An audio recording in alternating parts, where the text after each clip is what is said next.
He pointed to the centre column, which rose and fell steadily while the TARDIS was in flight. It was motionless. One by one, the warning lights on the TARDIS console started to go out, and the indicator needles on the dials crept back towards 0.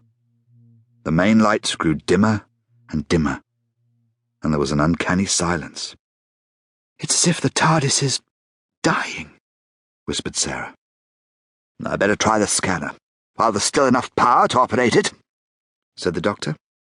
He threw the switch, and the scanner screen lit up. The picture was dim and fuzzy, and all it showed them was sand dunes and swirling green fog. Slowly the picture faded, and the scanner screen went black. "Fascinating," murmured the doctor. "What's so fascinating about fog?" "Perhaps that fog is what's putting the TARDIS out of action." The concealed lights in the TARDIS ceiling began going out one by one. Section after section of the TARDIS was plunged into darkness. Finally, one central light source was left, bathing the console, the doctor, and Sarah in a little circle of light. Then it too began to fade. "Don't you have any other emergency power source?" asked Sarah. "Yes, of course. I'll switch over to the backup system." He threw a switch, and the lights came up again. Sarah smiled with relief, but not for long. Slowly, the lights began to fade. "Dud battery?" suggested Sarah nervously. "Hardly. Listen." "I can't hear anything." "Exactly. Neither can I. Nothing at all. Not a click or a tick. Nothing. The TARDIS is a living thing. Hundreds of complex instruments, working all the time. Its energy sources are perpetual. Never stop." "Well, they have now. Everything's completely dead." "Yes, just as you said. The TARDIS is dying." The doctor looked around the control room. It was almost completely dark now. Just the faintest of glimmers from the central light. "Sarah, look in that locker over there. I think there should be a torch on the upper shelf." Sarah opened the locker and groped inside. She took out an enormous torch, the heavy industrial kind, covered in black rubber. She switched it on, and a beam of bright light illuminated the console. Sarah felt better immediately, until the beam of the torch began slowly fading. In a matter of seconds, it had died completely, and the darkness returned. The doctor was hunting inside another locker. He emerged, carrying a large, old-fashioned lamp, the sort coal miners used to have. Sarah managed to smile. "Don't tell me.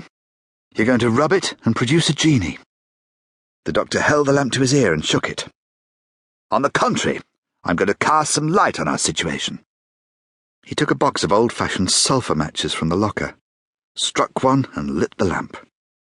A pool of soft yellow light bathed the area around them. Sarah breathed a sigh of relief. "Well, hooray for good old-fashioned oil." The doctor turned up the wick, and the light grew brighter. "That's better. Now, we'd better go outside and find out where we are." Sarah gave him a sceptical look. "I bet it isn't Florana." He passed her the lantern. "Hold this a minute, will you? The door controls won't be working. I'll have to open them manually." He went to a tool locker in the base of the control console and took out an iron lever, rather like the starting handle of an old-fashioned car. Crossing to the doors, the doctor slipped the handle into a wall socket and began to turn it. Slowly, the doors started to open, and a green fog drifted into the room. It seemed to chill the air. Sarah shivered inside her beach robe. The doctor opened the door a little wider and went outside. Nervously, Sarah followed. There was little enough to see. The TARDIS seemed to have landed in the middle of sand dunes. Their low, rounded shapes stretched away into the greenish fog. Coarse grey sand crunched underfoot as they moved cautiously away from the TARDIS. Sarah shivered. "It's so cold." "Come on," said the doctor. "Let's take a look around." They walked on through the dunes for quite some time.